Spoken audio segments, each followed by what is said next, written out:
नमस्कार साथियों, मैं हूं वीरेंद्र कुमार। मैं आपका एटी यूट्यूब चैनल पर हार्दिक स्वागत करता हूं। आज का हमारा विषय है थेल्स थ्योरम। तो थेल्स थ्योरम में काफ़ी जो स्टूडेंट हैं उनको जो है समझ में नहीं आती है, उनको जो है कैसे परपेंडिकुलर ड्रॉ करना होता है, कैसे जो है ट्रायंगल का एरिया हमने क्यों निकालना होता है, ये नहीं पता होता है। तो आज ये सारे डाउट जो हैं आपको हम जो है अच्छी तरह से क्लियर कर देंगे। तो आगे से जो है आपको कभी भी जो है थ्योरम को समझने में कोई दिक्कत आने वाली नहीं है। तो प्लीज़ इस लेक्चर को बिल्कुल ध्यान से देखिए और जो है अपनी थ्योरम के प्रति जो सोच थी उसको जो है बदलिए। थ्योरम बिल्कुल आसान होती हैं, सिर्फ हमें जो है अपना नज़रिया चेंज करना होता है, या हमारा जो गाइड होता है जो हमें बताने वाला होता है वो थोड़ा सा उसमें जो है कोताही कर देता है, जिसके कारण हमें जो है कोई भी क्वेश्चन समझ में नहीं आता। तो आइए जो है थ्योरम शुरू करते हैं। थेल्स थ्योरम जैसा ही आपको जो है फिगर यहाँ पे नज़र आ रहा है, तो थेल्स थ्योरम क्या कहती है कि if a line drawn parallel to the one side of a triangle then it intersect other two sides in the same ratio. For example ये डी ई लाइन है, ये बी सी के parallel हमने यहाँ पे ड्रॉ की है। तो यहाँ पे जो ये डी ई है ए बी को और ए सी को सेम रेशो में डिवाइड करेगी। कहने का मतलब यहाँ पे क्या है, ए डी और डी बी इन दोनों का ratio, A E divided by E C इन दोनों का रेशो इक्वल होगा। ठीक है, तो ये हमें प्रूव करना है। ठीक है, तो यहाँ पे सबसे पहले हमें जो प्रूव करना है वही हम जो है यहाँ पे लिख लेते हैं एक बार। A D divided by D B equal to A E divided by E C. ये हमने जो है भाई ये जो है प्रूव करना है। ठीक है, तो यहाँ पे सबसे पहले अगर हम आगे बढ़ेंगे तो सबसे पहले आपको बेस और परपेंडिकुलर कैसे ड्रॉ करना है, क्यों ड्रॉ करना है और कहाँ पे ड्रॉ करना है ये पता होना चाहिए। तो यहीं पे सारी चीज़ें आपकी क्लियर हो जाएंगी। ठीक है, तो यहाँ पे देखिए ए डी और डी बी, इसका मतलब क्या है कि भाई यहाँ पे ये ऊपर वाली जो ट्रायंगल है, क्योंकि यहाँ पे ए ई ये देखिए, तो इसका मतलब ए डी ई एक ट्रायंगल ये तो लेनी है हमने। उसके बाद डी बी तो यहाँ पे आ रही है और ई सी ये यहाँ पे आ रही है। इसका मतलब यहाँ पे भी कुछ ना कुछ हमें जो है ड्रॉ करना पड़ेगा। तो सबसे पहले जब ए डी और डी बी की बात करें तो यहाँ पे इसका रेशो और इसका रेशो, तो हमने दो ट्रायंगल लेनी पड़ेगी। तो यहाँ पे हमें कंस्ट्रक्शन करनी पड़ेगी। तो कंस्ट्रक्शन में हम जो है यहाँ पे क्या कर देंगे, बी एंड ई को ज्वाइन कर देंगे। किसको भाई, बी एंड ई को हमने ज्वाइन करना पड़ेगा। ठीक है, तो यहाँ पे क्योंकि डी बी जो है ज्वाइन करने से अब ये ट्रायंगल जो है डी बी ई ये हमारी इसके साथ जो है हम इसको जो है एरिया कंपेयर कर देंगे। ठीक है, एरिया की भी बात करेंगे भी क्यों कंपेयर करना है। तो सबसे पहले हम यहां पे क्या निकालेंगे, यहां पे एरिया ऑफ ट्रायंगल कौन सा, ए डी ई। ठीक है, तो इनका एरिया निकालने के लिए हमें यहाँ पे क्या चाहिए है भाई, परपेंडिकुलर की जरूरत पड़ेगी। क्योंकि ट्रायंगल का एरिया क्या होता है, 1/2 बेस इंटू परपेंडिकुलर। तो यहाँ पे परपेंडिकुलर नहीं नजर आ रहा, ना ही ट्रायंगल ए डी का परपेंडिकुलर नजर आ रहा और ना ही ट्रायंगल डी बी ई का परपेंडिकुलर नजर आ रहा है। ठीक है, तो यहाँ पे सबसे पहले परपेंडिकुलर कैसे ड्रॉ करते हैं, तो यहाँ पे हमें क्या चाहिए, ए डी और डी बी। ठीक है, तो इसका मतलब ये तो हमें बेस मानना पड़ेगा क्योंकि हमें रिक्वायर्ड है। ठीक है, उसके बाद जो बेस है उसके सामने हमारा वर्टेक्स होता है। ठीक है, तो इसके सामने जो है ए डी में हमारा ए डी बेस के सामने ई वर्टेक्स हो गया। इसका मतलब जो परपेंडिकुलर जो ड्रॉ करना है ए डी टू ई पर हमें जो है ड्रॉ करना पड़ेगा। तो यहाँ पे फॉर एग्जांपल मैं यहाँ से जो है परपेंडिकुलर ड्रॉ कर लेते हैं। ये फॉर एग्जांपल हमने जो है परपेंडिकुलर ड्रॉ कर दिया है। यहाँ पे इसका जो है मैं नाम लिख लेता हूँ, ये फॉर एग्जांपल एन है। फॉर एग्जांपल ये हमारा एन जो है यहाँ पे परपेंडिकुलर है, ये देखिए ये वाला। ठीक है, अब यहाँ पे अब डी बी ई में भी हमें परपेंडिकुलर की जरूरत है। तो हमें जो भाई दो परपेंडिकुलर ड्रॉ नहीं करने हैं, क्योंकि उसमें हमारी जो है दिक्कतें बढ़ जाएंगी। हमें एक ही परपेंडिकुलर से काम चलाना। इस DBE में परपेंडिकुलर n ही रहेगा। ये क्यों रहेगा? क्योंकि देखिए यहाँ पे हमने बेस ये कंसीडर कर रखा है, तो इस बेस से हमने वर्टेक्स E पे परपेंडिकुलर डालना है। अगर मैं यहाँ से ज़्यादा जो है, ये देखिए यहाँ पे 90 डिग्री बन सकता है, बिल्कुल बन सकता है, बट यहाँ पे क्या है कि भाई वर्टेक्स तो E था, तो हमेशा ही परपेंडिकुलर, कभी भी जब परपेंडिकुलर आपने ड्रॉ करना पड़े तो बेस से सामने वाले वर्टेक्स पे जो है लाइन जो है आपने ज्वाइन करनी पड़ेगी।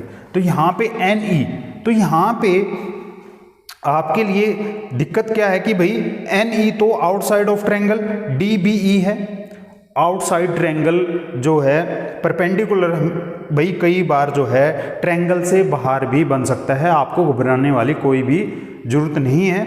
तो ये दोनों में ही काम करेगा। NE जो परपेंडिकुलर है ADE में भी काम करेगा और ये ट्रायंगल DBE में भी काम करेगा। तो यहाँ से अब जो है एरिया ऑफ ट्रायंगल ADE हम निकाल लेते हैं।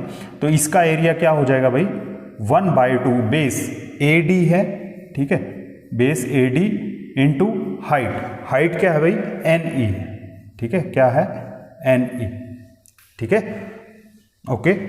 तो यहाँ पे थोड़ा सा इसको अलग से दिखे, ओके। अब जो है ट्रायंगल, अब देखिए एरिया ऑफ ट्रायंगल कौन सा, DBE, ट्रायंगल DBE, तो इसका एरिया क्या हो जाएगा 1/2 बेस क्या है भाई, DB है, क्या है DB इंटू हाइट सेम रहेगी, NE ही रहेगी, ठीक है, ये देखिए, ठीक है। For example this is equation number 1 and this is equation number 2, okay. तो यहां से ये भी हमारा आ चुका है AD और DB भी आ चुका है। अब हमने देखना AE कैसे आएगा, तो ADE ही ट्रायंगल में आएगा, ठीक है। और EC अब देखिए यहां से हमने एक बार और कंस्ट्रक्शन करनी पड़ेगी, यहां पे हमें D एंड C को भाई ज्वाइन करना पड़ेगा। कई बच्चे भाई डरते हैं, तो आपने जैसे ही पता लगेगी भाई ट्रायंगल हमें ये चाहिएगी, तो यहाँ पे हमें कंस्ट्रक्शन की जरूरत पड़ेगी, D एंड C को ज्वाइन करना पड़ेगा, ठीक है। और यहाँ से भी परपेंडिकुलर की जरूरत पड़ेगी, क्योंकि बेस पहले हम AB बेस ले रहे थे, ठीक है, यहाँ पे AD और DB बेस लिया था। अब हमने बेस जो है AC लाइन पे लेना है, AE और EC बेस हमारे बन जाएंगे। तो यहाँ पे हमने अलग से परपेंडिकुलर ड्रॉ करना पड़ेगा। तो परपेंडिकुलर ड्रॉ करने के लिए सामने वाले वर्टेक्स पे it's means D is the vertex, तो यहाँ पे AE से परपेंडिकुलर ड्रॉ करेंगे। तो यहाँ पे मैं जो है DE से, ये देखिए फॉर एग्जांपल ये हमने यहाँ पे देख लिया है, और यहाँ पे इसका नाम मैं दे देता हूँ M। तो DM परपेंडिकुलर है किस पे, AC पे। तो यहाँ पे ये दोनों ट्रायंगल के लिए काम करेगा, ADE के लिए भी और DCE के लिए भी। क्यों, ये सेम भाई जैसे यहाँ पे जो चीज़ें की थी वो आपने यहाँ पे भी करनी है जो है। तो ये परपेंडिकुलर आउटसाइड ऑफ ट्रायंगल जा सकता है, ठीक है।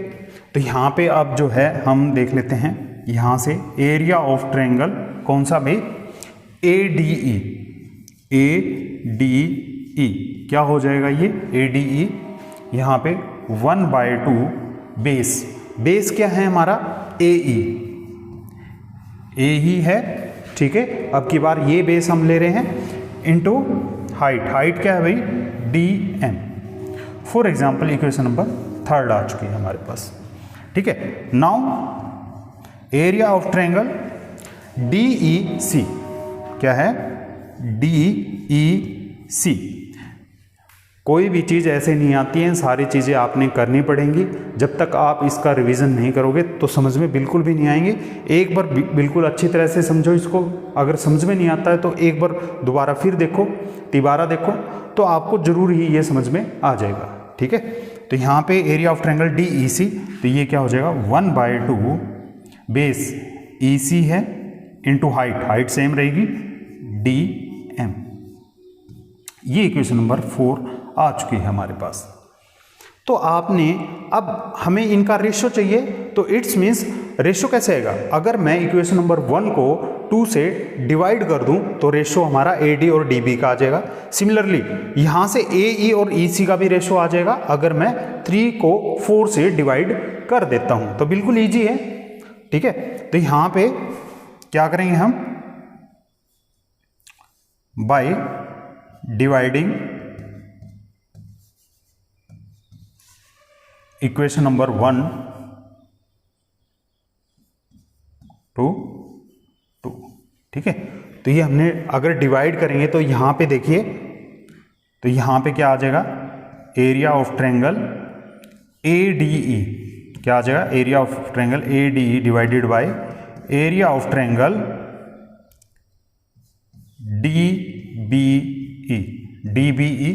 तो यहाँ पे ये देखिए 1/2 से 1/2 कैंसिल हो जाएगा और यहाँ पे NE यहाँ पे भी है और यहाँ पे भी है, तो ये भी कैंसिल हो जाएगा। तो ये आ जाएगा हमारा AD डिवाइडेड बाय DB, क्या आ जाएगा, AD डिवाइडेड बाय DB। तो for example this is equation number 5।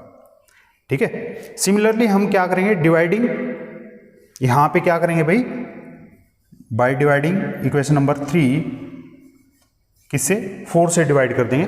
तो यहाँ पे जो है क्या आ जाएगा हमारा, एरिया ऑफ ट्रायंगल कौन सा, ADE divided by area of triangle DEC। ठीक है, DEC। तो क्या आ जाएगा, सिमिलरली यहाँ से 1/2 कैंसिल हो जाएगा, दोनों को डिवाइड करना है भाई। ठीक है, और ये DM दोनों को मने ये भी कैंसिल हो जाएगा, तो हमारे पास क्या रह जाएगा, AE divided by EC। AE divided by EC हमारे पास जो है यहाँ पे कॉमन रह जाएगा। तो अगर यहाँ पे विजिबल नहीं है तो मैं इसको थोड़ा सा ऊपर लिख देता हूँ, यहाँ पे हम इसको कर लेते हैं एक बार, ये देखिए। तो यहाँ पे क्या आ जाएगा, ये area of triangle ADE divided by area of triangle DEC। मेरे ख्याल से आपको नज़र नहीं आ रहा था, तो यहाँ पे भी देख लेते हैं। तो ये क्या हो जाएगा, देखिए यहाँ से ये 1/2 कैंसिल हो गया, यहाँ से DM और DM कैंसिल हो गया, तो रह क्या गया, AE डिवाइडेड बाय EC। ये हमारा यहाँ से जो है वैल्यू आ चुकी है। अब हमने क्या देखना है, यहाँ पे एक बहुत ही इंपॉर्टेंट चीज़ है, देखिए यहाँ पे मैं थोड़ा सा कलर जो है चेंज कर रहा हूँ।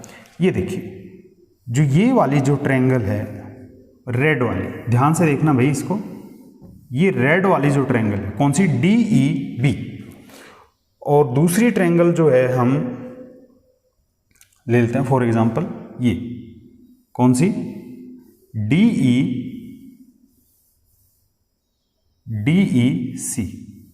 DEC।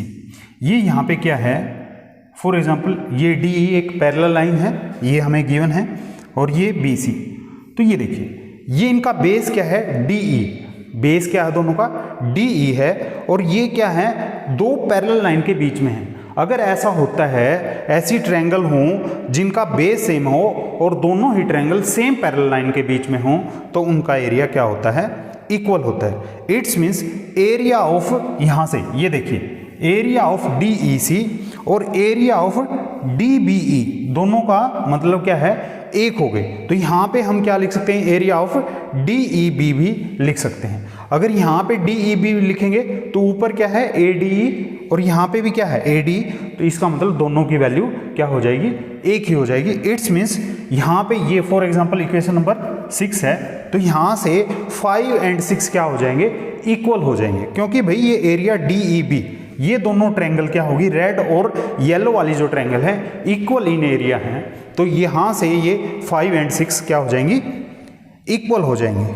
ठीक है, तो आपने ये चीज़ ध्यान रखनी है। यही चीज़ों का पता नहीं होता कि भी परपेंडिकुलर क्यों ड्रॉ करना होता है, और यहाँ पे इन ट्रायंगल का एरिया कैसे इक्वेट कर दिया, क्योंकि ये सेम बेस पे और सेम पैरेलल लाइन के बीच में है, तो इनका एरिया भाई इक्वल होता है। ये हमने जो है 9th क्लास में बहुत ही अच्छी तरह से जो है सीख रखा है। तो जितनी भी चीज़ें हमने प्रीवियस लेक्चर में की हैं उनको आपने जरूर जो है रिवाइज करना है, अदरवाइज आप क्वेश्चन को सोल्व कभी भी नहीं कर पाओगे। ठीक है, तो रिवीजन मस्ट है, उसके बाद में ही जो है कामयाबी मिलती है। ठीक है। बाकी जो जिम्मेवारी मेरी है, मैं आपको जो थ्योरम का जो डर है वो बिल्कुल दूर कर दूंगा और वो ये बिल्कुल आसानी से आपको समझ में आएंगे। तो यहाँ से अब क्या हो गया भाई, ये देखिए, तो नेक्स्ट स्लाइड कर लेते हैं, ठीक है। तो यहाँ पे हमने पता चल गया कि भाई जो हमारे पास ये ट्रायंगल थी, ठीक है, ये वाली ट्रायंगल है, और यहाँ से जो रेड वाली ट्रायंगल थी, ये वाली जो ट्रायंगल है, ये देखिए, ये देखिए, ये हमारा क्या है भाई, सेम बेस पे, ये वाला बेस था हमारा DE, इस पे थी और बिटवीन सेम पैरेलल लाइन था, इस वजह से ये क्या होगी, इक्वल हो गया इनका एरिया। तो यहां से फ्रॉम इक्वेशन नंबर 5 एंड 6, तो 5 एंड 6 एक बार देख लेते हैं। तो 5 AD by DB, AD by DB, और 6th हमारी क्या थी, AE divided by EC, AE divided by EC, ठीक है।